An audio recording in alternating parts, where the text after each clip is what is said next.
Now I can see your chat too. Hey, everybody. Here we are. We're back. Dex's cam isn't working, so unfortunately I'm going to take that out.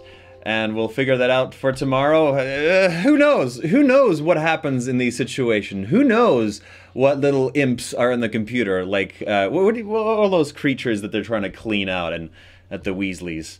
No, at Sirius House. What are those creatures called? Did you try turning it off and on again? Oh, wow, I never thought of that! What, the bogger? No. They were cleaning out all these creatures who kept on attacking them. Forget what their name is. Oh, yeah. Yeah. Okay, everybody. Before we start, Heather came by and brought some treats as well. These are only two of them. There were more. It's called Streuselkuchen. I come from a Mennonite family. We grew up eating these things. I haven't had this in a while. I only get it at my mom's place, at my parents' place when I visit. Here, Mark, this one's for you. Thank you. And we shall both enjoy the first bites of Streuselkuchen. Thank you very much, Heather. Oh, this is good. Thank you. It is perfect. This is perfect. All right, friends. Let's get it going. This is good. Thank you. Here is to making mistakes, eh? I didn't even make a mistake. The computer did. But here's to fixing him, huh? Okay. Chapter 11. The Sorting Hat's new song. The Sorting Hat. The Sorting Hat is back. The Sorting Hat is back, Mac. Mac? The Sorting Hat's back, Mac. It's here for your money. You gotta pay back the Sorting Hat or else you'll die. I'll kill you dead. The Sorting Hat's new song. Harry did not want to tell the others that he and Luna were having the same hallucination, if that was what it was. So he said nothing more about the horses, as he sat down inside the carriage and slammed the door behind him. Nevertheless, he could not help watching the silhouettes of the horses moving beyond the window. "Did everyone see the grubbly plank woman?" asked Ginny. "What's she doing back here? Hagrid can't have left, can he?" "I'd be quite glad if he has," said Luna. He isn't a very good teacher, is he?" "Yes, he is," said Harry, Ron, and Ginny angrily. Harry glared at Hermione. She cleared her throat and quickly said, yes, he's very good." "Well, we in Ravenclaw think he's a bit of a joke," said Luna, unfazed. "You've got a rubbish sense of humor, then," Ron snapped, as the wheels below them creaked into motion. Oh, we got some Mennonites in the group chat too. Ever had coffee soup? Eddie Wiki, you gotta write in there and tell me what that is all about, because I've never had coffee soup. I've had tereré and mate, and I have all the different treats, but yeah, coffee soup, but no idea. Okay. Luna did not seem perturbed. How do you say that word? Perturbed. Perturbed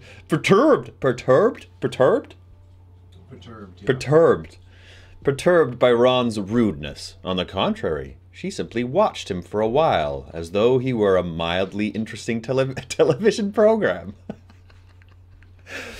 Rattling and swaying, the carriages moved in convoy up the road. When they passed between the tall stone pillars topped with winged boars on either side of the gates to the school grounds, Harry leaned forwards to try and see whether there were any lights on in Hagrid's cabin by the Forbidden Forest. But the grounds were in complete darkness. Hogwarts Castle, however, loomed ever closer. A towering mass of turrets, jet black against the dark sky, here and there a window blazing fiery bright above them. Hey, let me know if you're hearing any of the music or not. Because I'm not necessarily. I know this is one of those technical difficulties. But let me know if you're hearing the music.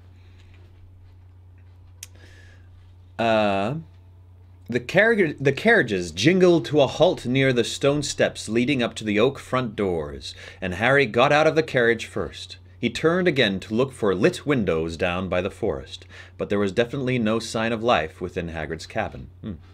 Unwillingly, because he had half hoped they would have vanished, He turned his eyes instead upon the strange, skeletal creatures standing quietly in the chill night air, No music. their blank white eyes gleaming. All right. You know what I'll do? You know what I'll do? I'm gonna pop it onto YouTube. One day, everything will be easy. One day, life will be better. But not today. But today is not that day. All right, here we go. Let's see. Can you hear that? Let me know if you hear that, okay? I don't hear the music. No music. No, now that you mention it. Dan's tense bench just giving me the thumbs down. I'd like it if Mark would sing. Eh?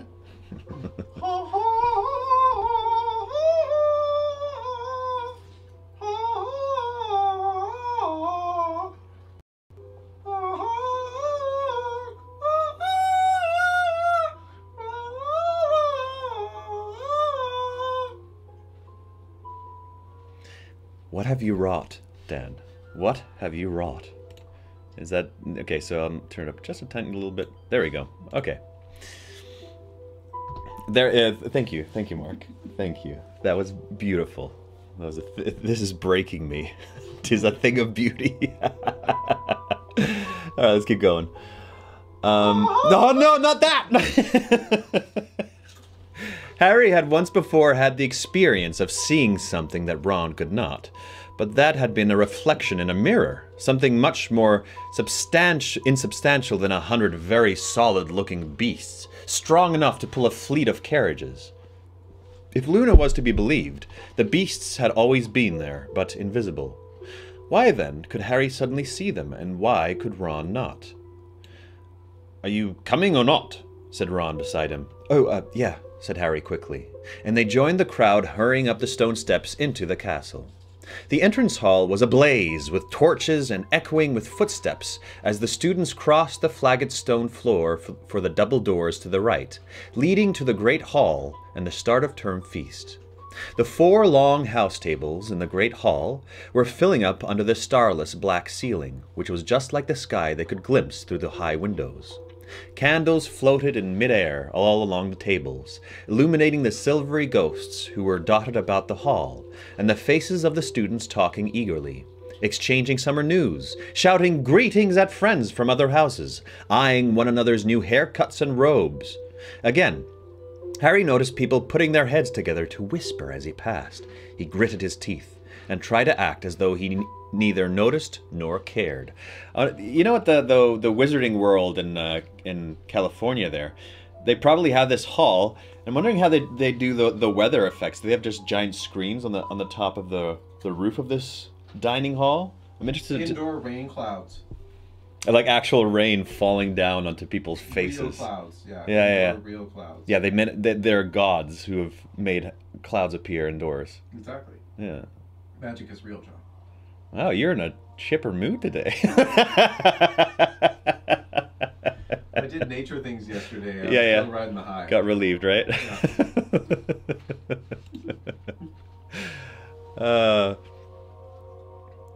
Luna drifted away from them at the Ravenclaw table. The moment they reached Gryffindors, Ginny was hailed by some fellow 4th years and left to sit with them.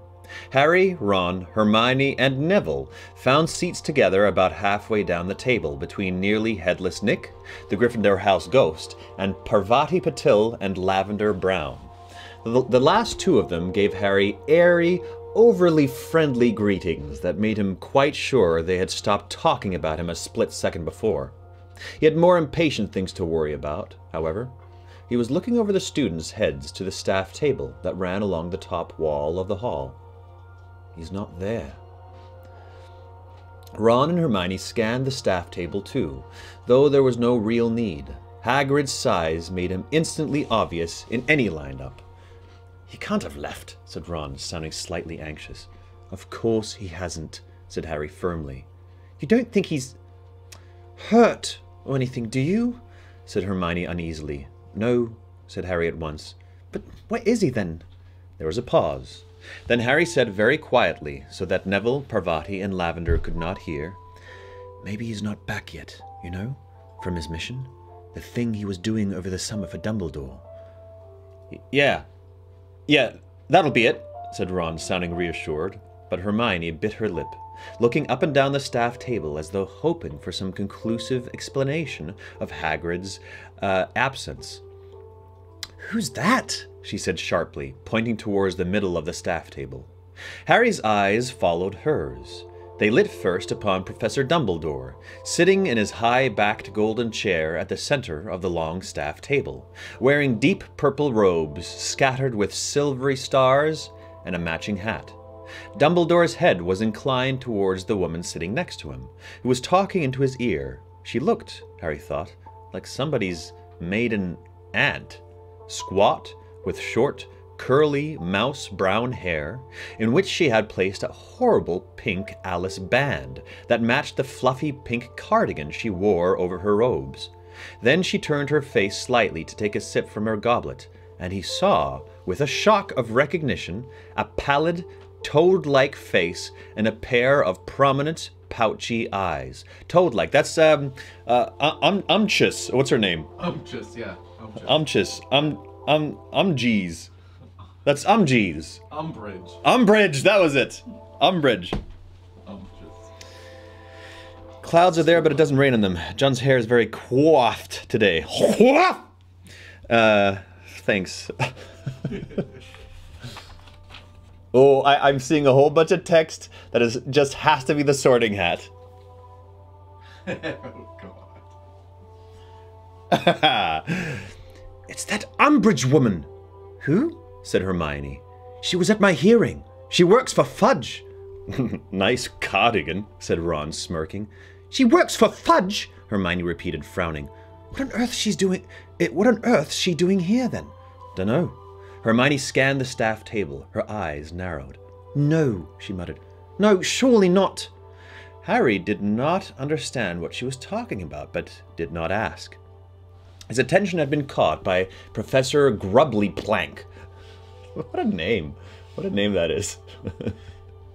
Geez. You'll like my singing, just wait. I hope you're ready to sing, John. Oh yeah, for sure. His attention had been caught by Professor Grubbly Plank, who had just appeared behind the staff table. She worked her way along to the very end and took the seat that ought to have been Hagrid's. Oh no, that meant the first years must have crossed the lake and reached the castle. And sure enough, a few seconds later, the doors from the entrance hall opened. A long line of scared-looking first years entered, led by Professor McGonagall, who was carrying a stool on which sat an ancient wizard's hat, heavily patched and darned, with a wide rip near the frayed brim. Yeah, man, you get into that room.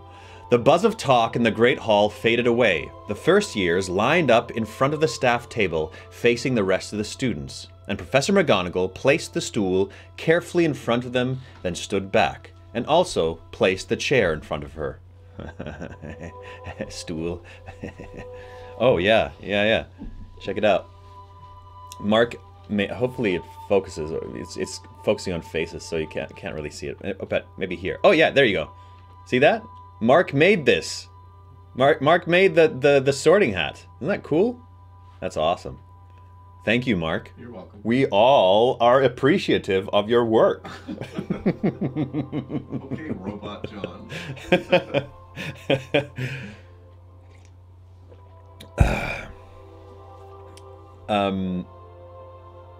The buzz of talk in the great hall faded away. The first years lined up in front of the staff table facing the rest of the students, and Professor McGonagall placed the stool carefully in front of them, then stood back.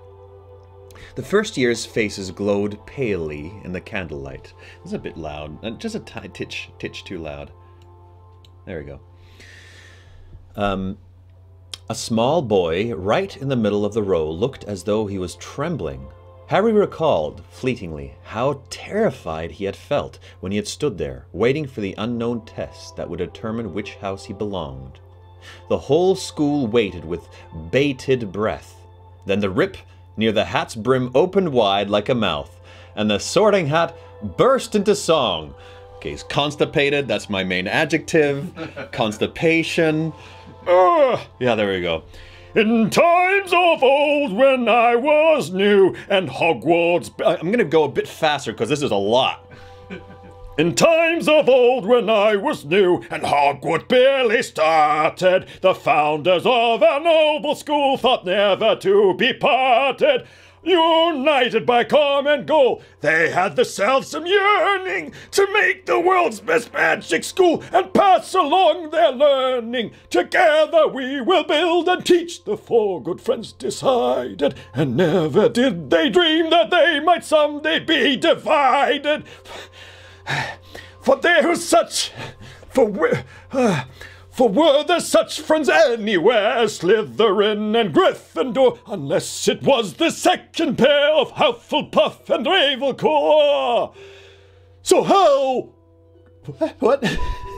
So how could it have gone so wrong? How could such friendships fail? Why, I was there and so can tell the whole sad sorry tale. Said Slytherin will teach just those whose ancestry is purest. Said Ravenclaw will teach those whose intelligence is surest. Said Gryffindor will teach all those with bravery to their name. Said Hufflepuff, I'll teach the lot and treat them just the same. These differences caused little strife when first they came to light. For each of the four founders had a house in which they might take only those they wanted to. For instance, Slytherin took only pure-blood wizards of great cunning just like him, and only of the sharpest minds were taught by Ravenclaw, while the bravest and the boldest went to daring Gryffindor. Good Hufflepuff, she took the rest and taught them all she knew. Whoa, it's so long. It's so long. It's so long. Start over. From the top? Why? Why? Get out of here. There's so much left. Thus the houses and the founders retained friendships firm and true, so Hogwarts worked in harmony for several happy years. But then the discord crept among us, feeding on our faults and fears. The houses that, like pillars for at once held up our school, now turned upon each other and divided sought to rule. And for a while it seemed the school must meet an early end, what with dueling and with fighting and with the dice.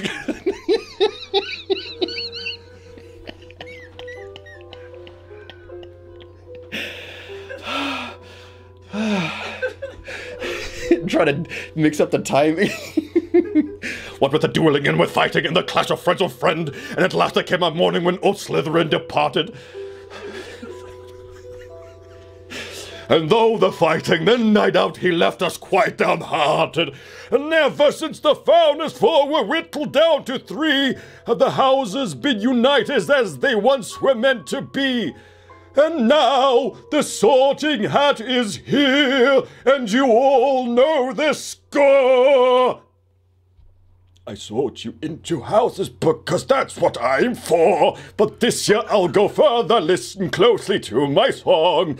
No, listen, but this year I'll go further. Though condemned I am to split you, still I worry that it's wrong.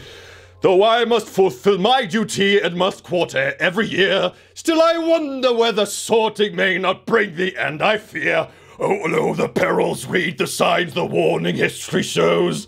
For our Hogwarts is in danger from external deadly foes, and we must unite inside her or we'll crumble from within. I have told you, I have warned you, let the sorting now begin! Oh, man.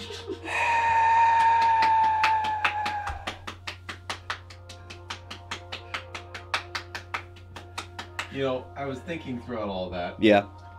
That, you know, the Sorting Hat, like, he's kind of like Santa Claus, but with nothing to do for the rest of the year.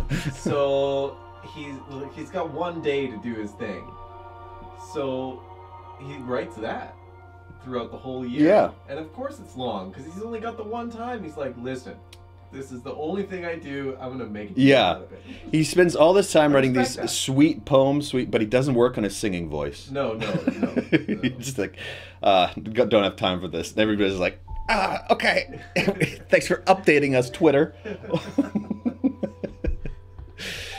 Did you catch any of the content of the song? Barely. One more time. Do it. Another time. The story of the sorting, it just sounds interesting about the founders just living with friends in their houses, hate each other. Ironic. Yeah, so I didn't really listen to what was said. I kind of did. But it's like, yeah, things got bad in the past, but then it seemed okay, but things are bad again, so let's see where it goes. Basically. Yeah. Yeah. The hat became motionless once more. Applause broke out, though it was punctured, for the first time in Harry's memory, with muttering and whispers. All across the great hall, students were exchanging remarks with their neighbors, and Harry, clapping along with everyone else, clapping along to this. That's really good. It sounds good. Clapping along with everyone else, knew exactly what they were talking about. Branched out a bit this year, hasn't it? Said Ron, his eyebrows raised. Too right, it has, said Harry. The sorting hat usually confined itself to describing the different qualities looked for by each of the 4 Hogwarts houses, and its own role in sorting them. Harry could not remember it ever trying to give the school advice before.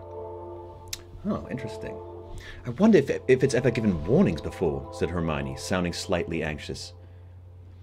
Who's this? Oh, Nearly Headless Nick. Oh, yeah.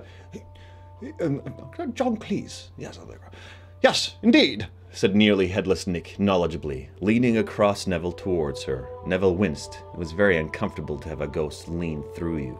The hat feels itself honor bound to give the school due warning wherever it feels. But Professor McGonagall, who was waiting to read out the list of first year's names, was giving the whispering students the sort of look that scorches. Sounds like you need to sing it one more time so you can focus more. I'm gonna do that again. Maybe I will, maybe later. No. Nearly Headless Nick placed a see-through finger to his lips and sat primly upright again as the muttering came to an abrupt end. With a last frowning look that swept the 4 house tables, Professor McGonagall lowered her eyes to her long piece of parchment and called out the first name. Abercrombie, Ewan. The terrified-looking boy Harry had noticed earlier stumbled forwards and put the hat on his head. It was only prevented from falling right down to his shoulders by his very prominent ears. The hat considered for a moment, then the rip near the brim opened again, and shouted, Gryffindor!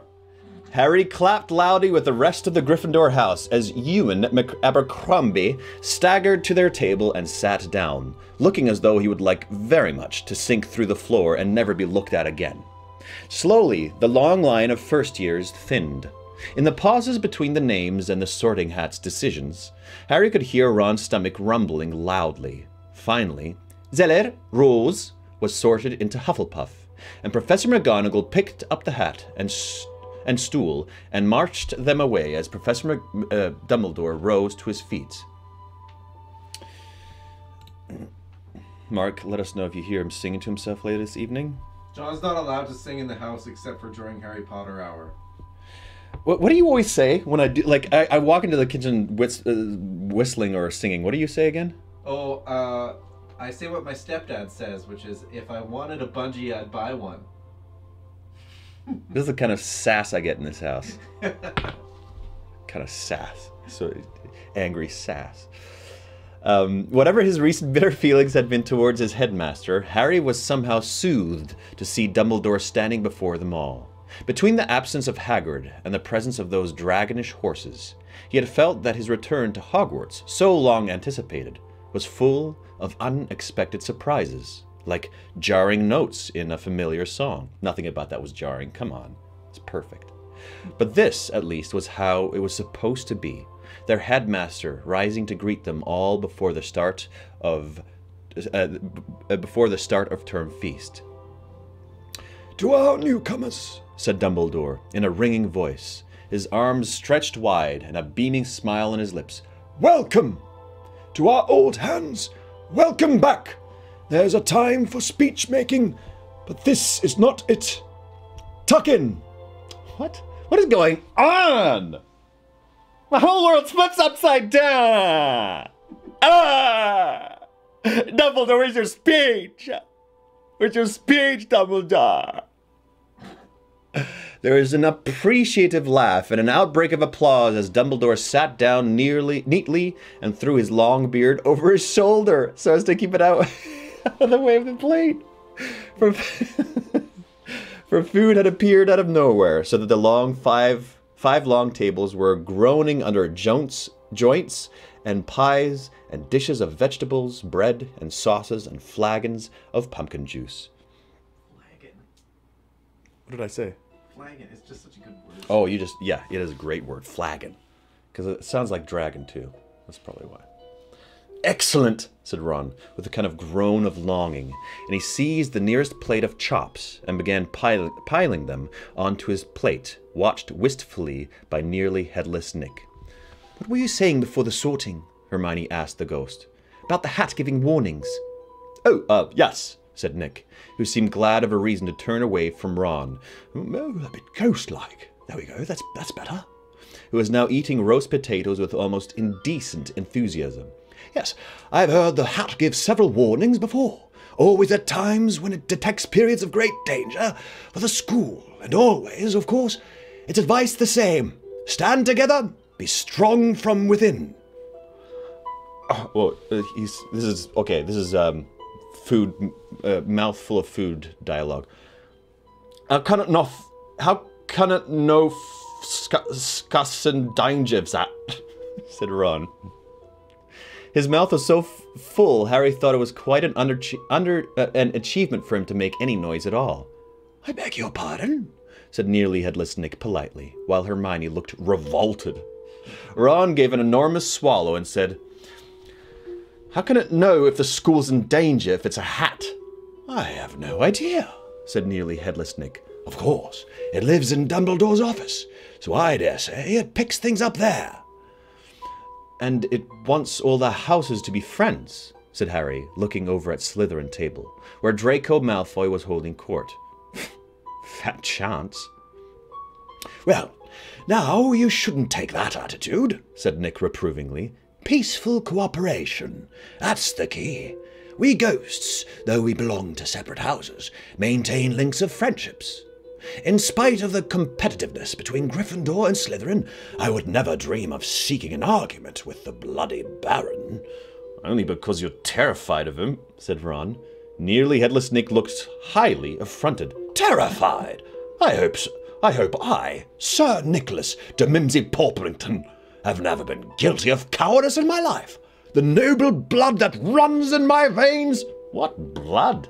asked Ron. Surely you haven't still got... It's a figure of speech, said nearly headless Nick, now so annoyed his head was trembling ominously on his partially severed neck. I assume I am still allowed to enjoy the use of whichever words I like, even if the pleasures of eating and drinking are denied me. But I am quite used to students poking fun at my death, I assure you. Nick, he wasn't really laughing at you, said Hermione, throwing a furious look at Ron. Unfortunately, Ron's mouth was packed to exploding point again, and all he could manage was, "No idem intups setu," which Nick did not seem to think constituted an adequate apology. Rising into the air, he straightened his feathered hat and swept away from them to the other end of the table, coming to rest between the Creevy brothers, Colin and Dennis. Oh yeah, those little guys. Those little dudes. I guess... how do you know that? I know that you're evil. A serious case of foot and mouth. Yeah, he does, doesn't he? Well done, Ron, snapped Hermione. What? Said Ron indignantly, having managed finally to swallow his food. Not allowed to ask a simple question? Oh, forget it, said Hermione irritably, and the pair of them spent the rest of the meal in huffy silence. Harry was too used to their bickering to bother trying to reconcile them. He felt it was better use of his time to eat his way steadily through his steak and kidney pie than a large plateful of his favorite treacle tart. When all the students had finished eating and the noise level in the hall was starting to creep upwards again, Dumbledore got to his feet once more. Talking ceased immediately, as all turned to face the headmaster. Harry was feeling pleasantly drowsy now. His four-poster bed was waiting somewhere above, wonderfully warm and soft.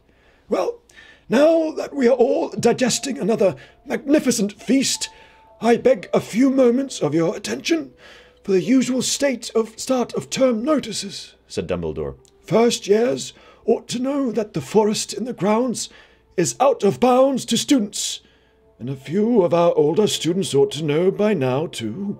Harry, Ron, and Hermione exchanged smirks. Mr. Filch, the caretaker, has asked me for what he tells me is the 462nd time to remind you all that magic is not permitted in corridors between classes, nor a number of other things, all of which can be checked on the extensive list now fastened to Mr. Filch's office door. We have had 2 changes in staffing this year. We are very pleased to welcome back Professor Grubbly-Plank, who will be taking care of magical creature lessons.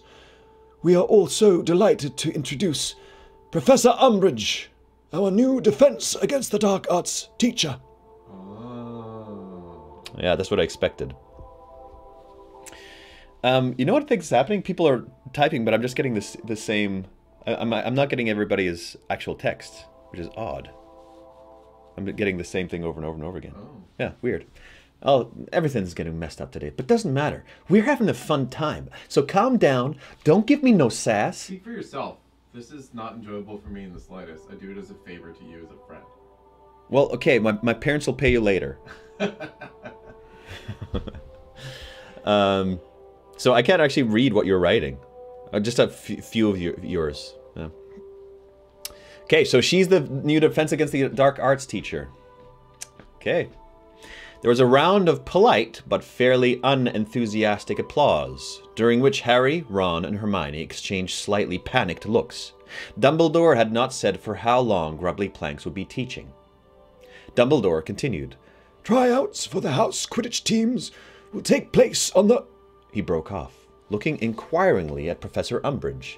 As she was not much taller standing than sitting, there was a moment when nobody understood why Dumbledore had stopped talking. But then Professor Umbridge cleared her throat, and it became clear that she had got to her feet and was intending to make a speech.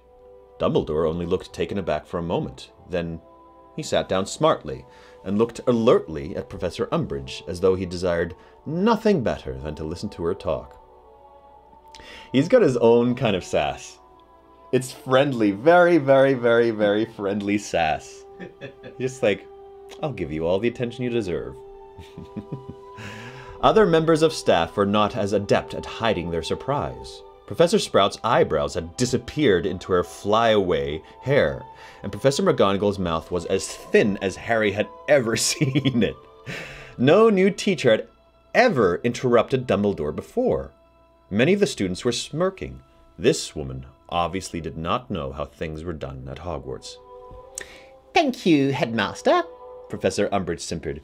for those kind words of welcome. Remind me if that's right. Her voice was high-pitched, breathy, and a little girlish. Okay, right. And again, Harry felt a powerful rush of dislike that he could not explain to himself. All he knew was that he loathed everything about her, from her stupid voice to her fluffy pink cardigan. She gave another little throat-clearing cough and continued. Well, it is lovely to be back at Hogwarts, I must say. She smiled, revealing very pointed teeth. And to see such happy little faces looking up at me. That's so good. Okay, awesome. Harry glanced around. None of the faces he could see looked happy. On the contrary, they all looked rather taken aback at being addressed as though they were 5 years old. I am very much looking forward to getting to know you all, and I'm sure we'll be very good friends.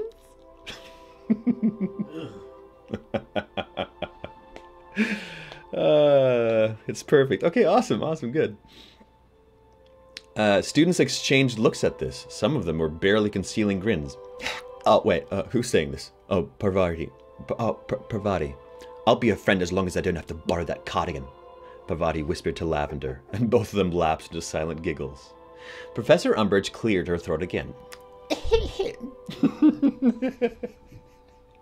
But when she continued, some of the breathiness had vanished from her voice. She sounded much more businesslike, and now her words had a dull, learned-by-heart sound to them. The Umbridge voice is spot on, and I hate it. Good, Allison. The Ministry of Magic has always considered the education of young witches and wizards to be of vital importance. The rare gifts with which you were born may come to nothing if not nurtured and honed by careful instruction. The ancient skills unique to the wizarding community must be passed down the generations lest we lose them forever.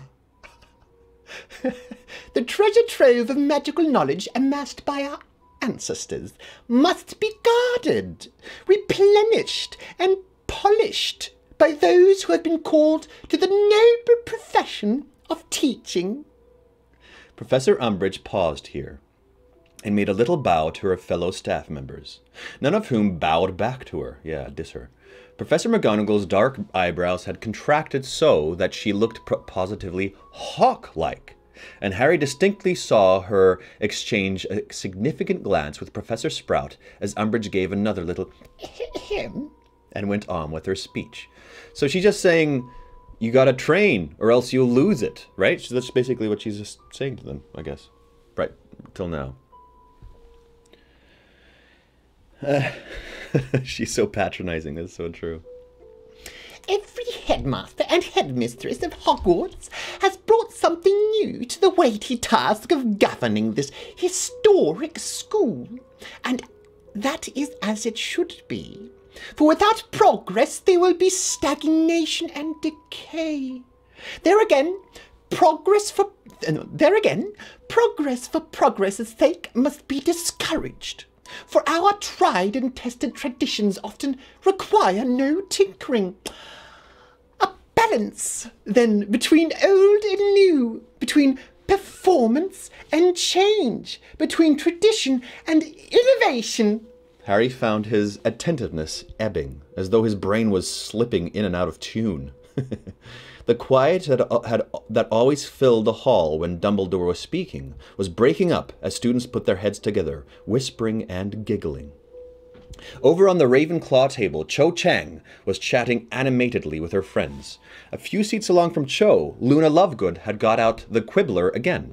Meanwhile, at the Hufflepuff table, Ernie Macmillan was one of the few still staring at Professor Umbridge, but he was glassy-eyed, and Harry was sure he was only pretending to listen in an attempt to liven up to the new prefect's badge gleaming on his chest. Yeah, welcome back, important nobody. As closed mouth. Long just because I took a long nap. Maybe. We'll see. Harry found...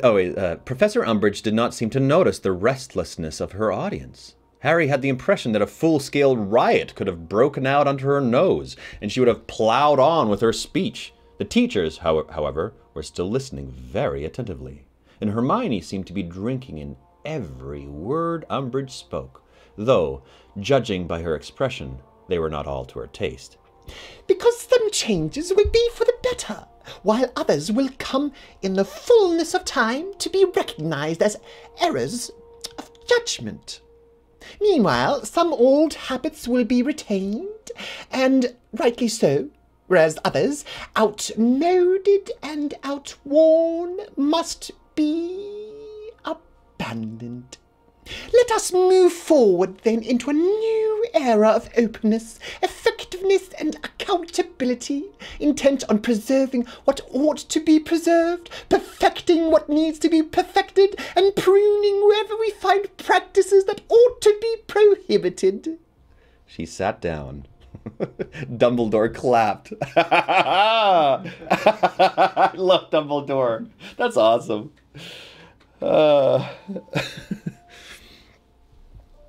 staff followed his lead, though Harry noticed that several of them brought their hands together only once or twice before stopping.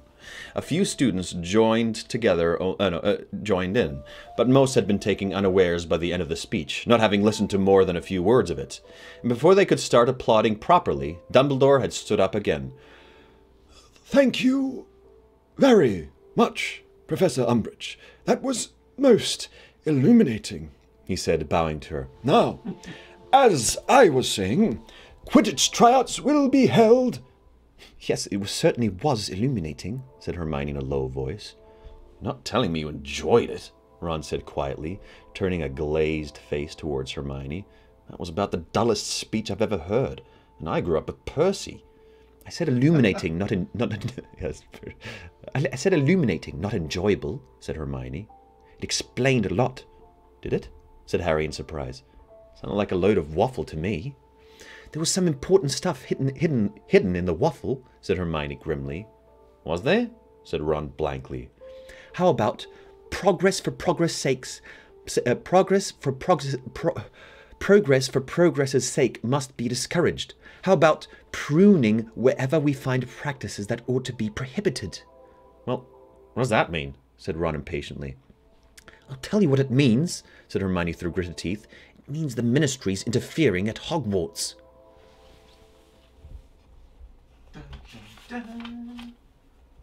That voice is almost too good. I swear he saw the movie. Did not. Saw the first two, and I think it was the second last one. But again, I don't remember anything except for one. The only thing I remember from one of the second last movie, I think it was, is where Harry, Ron, and Hermione appear in some kind of village that's abandoned, and there's a giant snake following them around. And I literally sat there and I was like, why is this happening? I don't know what is going on. I'm just so confused. That's the only thing I remember from any of the movies, really. It's pretty on point. I just got mad listening to it. Spoiler alert. I guess so. I guess it's... Yeah. What? I didn't know that happened. Well, I guess I'm a stealer of joy. I'm a stealer of joy. And Lois, the moderator. Thank you, Lois. Okay, everybody, calm down. I'm the worst. Okay, there was a great clattering and banging all around them. Dumbledore had obviously just dismissed the school because everyone was standing up ready to leave the hall. Hermione jumped up, looking flustered. Ron, we're supposed to show the first years where to go. Oh, yeah, said Ron, who had obviously forgotten. Hey, you lot! Midgets! Why would he say that? That's so rude. Ron! Well, they are. They're titchy. I know, but you can't call them midgets. First years, Hermione called commandingly along the table. This way, please. A group of new students walked shyly up the gap between the Gryffindor and Hufflepuff tables, all of them trying hard not to lead the group. They did indeed seem very small. Harry was sure he had not appeared that young when he had arrived here. He grinned at them. A blond boy next to Ewan Abercrombie looked petrified. He nudged Ewan and whispered something in his ear. Ewan Abercrombie looked equally frightened and stole a horrified look at Harry, who felt the grin slide off his face like stink sap. See you later, he said dully to Ron and Hermione, and he made his way out of the great hall alone, doing everything he could to ignore more whispering, staring, and pointing as he passed. He kept his eyes fixed ahead as he wove his way through the crowd in the entrance hall. Then he hurried up the marble staircase, took a couple of concealed shortcuts, and had soon left most of the crowds behind. He had been stupid not to expect this, he thought angrily, as he walked through the much emptier upstairs corridors. Of course everyone was staring at him. He had emerged from the Triwizard Maze 2 months previously, clutching the dead body of a fellow student, and claiming to have seen Lord Voldemort return to power. There had not been time last term to explain himself before they'd all had to go home. Even if he had felt up to giving the whole school a detailed account of the terrible events in that graveyard. No, that's the stealer of joy. That was important nobody's comment, Lois. That was important. Yeah, that was her comment I'm going off of. Harry had reached the end of the corridor to the Gryffindor common room and come to a halt in front of the portrait of the fat lady before he realized that he did not know the new password. He said glumly, staring up at the fat lady who soothed the folds of her pink satin dress and looked sternly back at him. No password, no entrance, she said loftily. Who's a... Harry, I know it! Someone panted up behind him as he turned to see Neville jogging towards him. Guess what it is? I'm actually going to be able to remember it for once. He waved the stunted little cactus he had shown them on the train. Mimblelus Mimbletonia! Correct, said the fat lady, and her portrait swung open towards them like a door, revealing a circular hall in the wall behind, through which Harry and Neville now climbed. The Gryffindor common room looked as welcoming as ever. A cozy circular tower room full of dilapidated squashy armchairs and rickety old tables. A fire was crackling merrily in the grate, and a few people were warming their hands by it before going up to their dormitories. On the other side of the room, Fred and George Weasley were pinning something up on the notice board. Harry waved goodnight to them and headed straight for the door to the boys' dormitories. He was not. Oh no. The nail came out of the wall. Everything is going wrong today. Look, this is what I have going on. Check it out. I guess I didn't put the... Oh, maybe it wasn't long enough or something. Well, I'll have to fix it all tomorrow. Look at that. Look at that. Oh, man. Well, might as well take another bite of Streuselkuchen. Okay. I'll just keep on reading this way.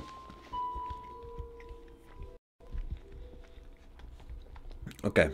Your day is my day. Yeah, Sherry. Yep. Okay. Where were we? He was not in much of a mood for talking at the moment. Neville followed him.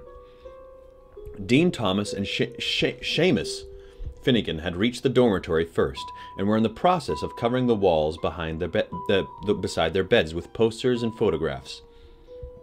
They'd been talking as Harry pushed open the door, but stopped abruptly the moment they saw him. Harry wondered whether they'd been talking about him, then whether he was being paranoid. "Hi," he said, moving across to his own trunk and opening it.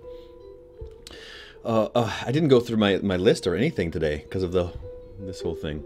Oh, with Dean. Oh yeah, Dean was, what was he again? Oh no, completely forgot. It's been a while since I've had to do Dean or Seamus. I know, he's Irish, but wait, Seamus is Irish. Dean was he Australian? He's not the announcer. I forget. I don't know. I forget too. Oh, man. Hey, Harry, said Dean, who was putting on a pair of pajamas in the West Ham colours. Is he an Australian dude? Good holiday? Not bad, muttered Harry, as a true account of his holiday would have taken most of the night to relate, and he could not face it. You? Yeah, it was okay, chuckled Dean. Better than Seamus's anyway. He was just telling me. Why? Why? What happened, Seamus? Neville asked as he placed his Mimblelus Mimbletonia tenderly on his bedside cabinet. You always forget Dean. I really do. I really do, because he hasn't really done anything yet. Yeah, he hasn't done anything. Well, no, wait. He made those banners once, right?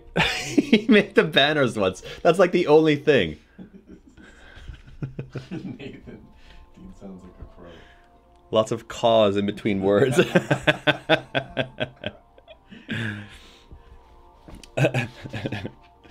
Seamus did not answer immediately. He was making rather a meal of ensuring that his poster of the Kenmare Kestrels Quidditch team was quite straight.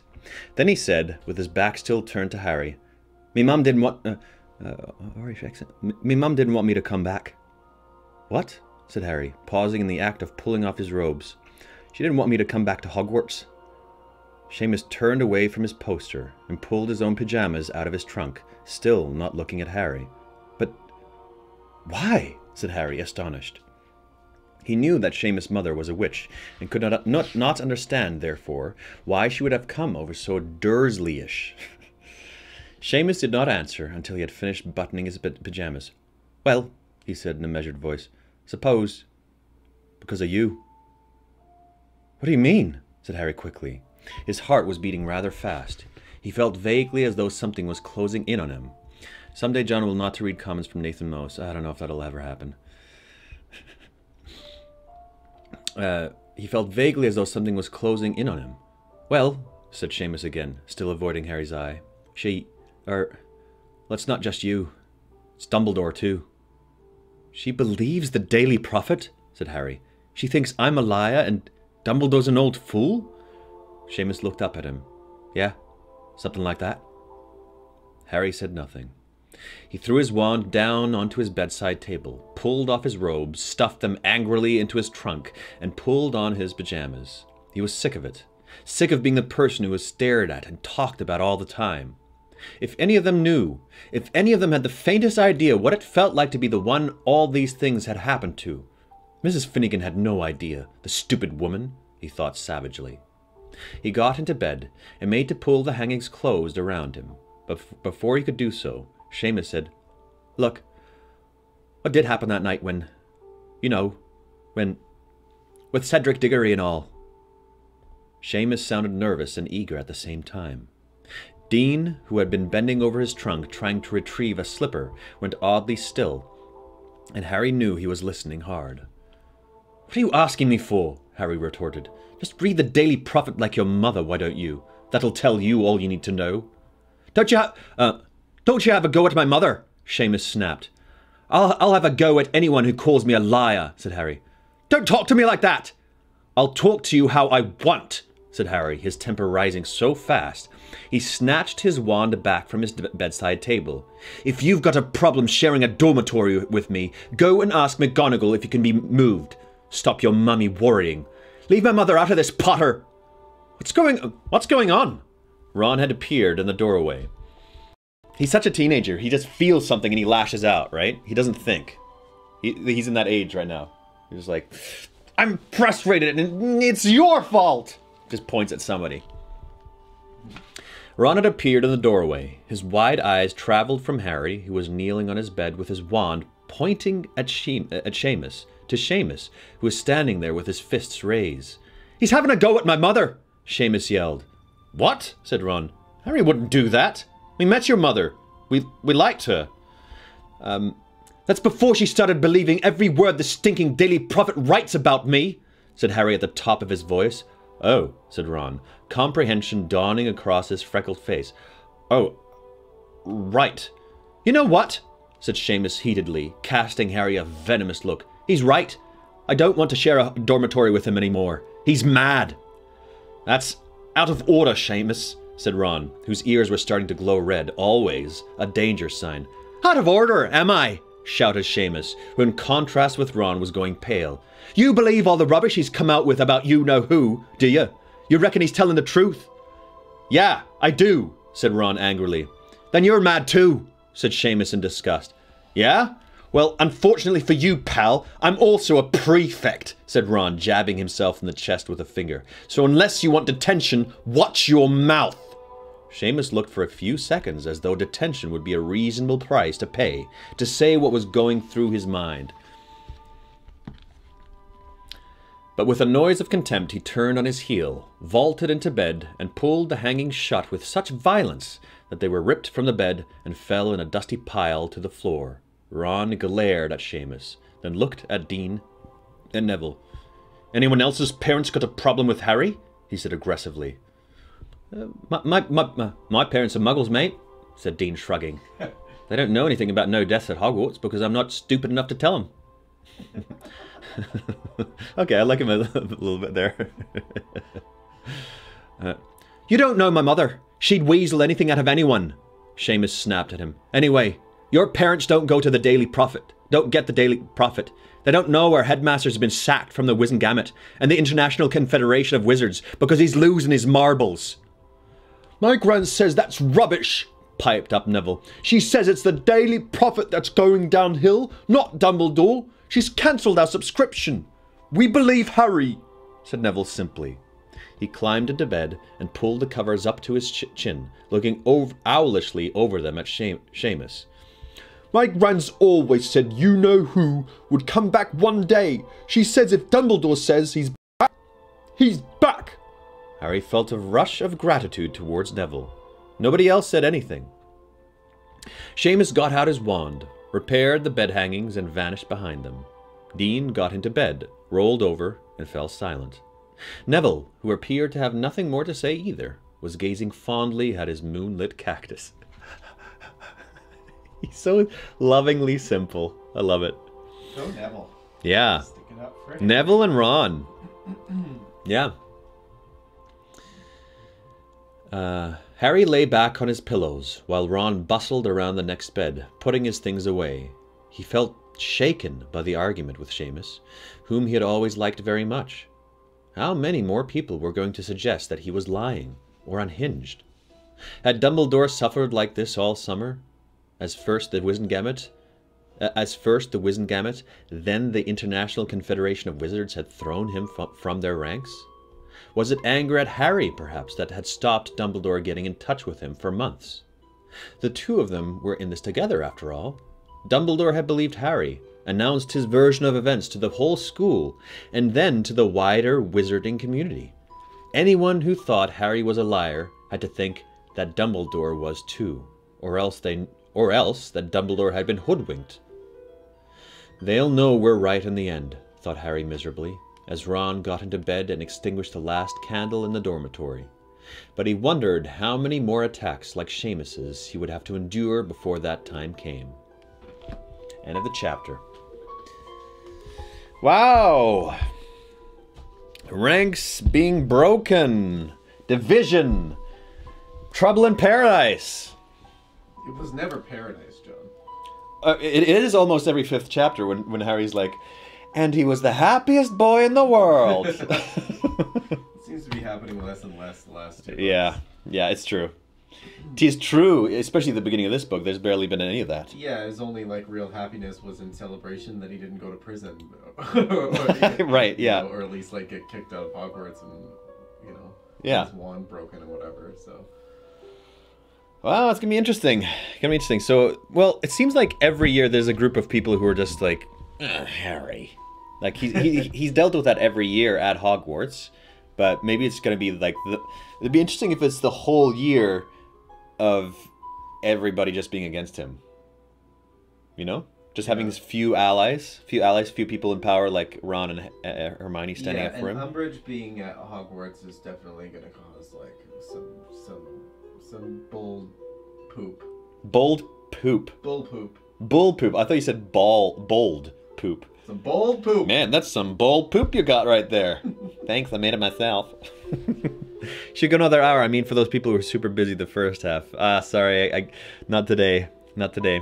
It's kind of funny that there's division right when the Sorting Hats said to stick together. That's very true. That is very true. Oh, look at that. It's right at 7 o'clock. Okay. Well, friends, I hope you have a good evening. That was a fun read, even with all the confusing stuff that was happening. Everything breaking. But I will see you tomorrow again at 6 p.m. Looking forward to seeing you all there. Hope you have a wonderful evening. Mwah! Mwah! Hey, Mark. Joy gun. It never works. It never works. Oh, wait, questions. Okay, yeah, questions. Give me the question. Give me the question. You send them into the question. Except for Nathan. Everybody's already saying bye. Okay, well, we'll do questions in the morning.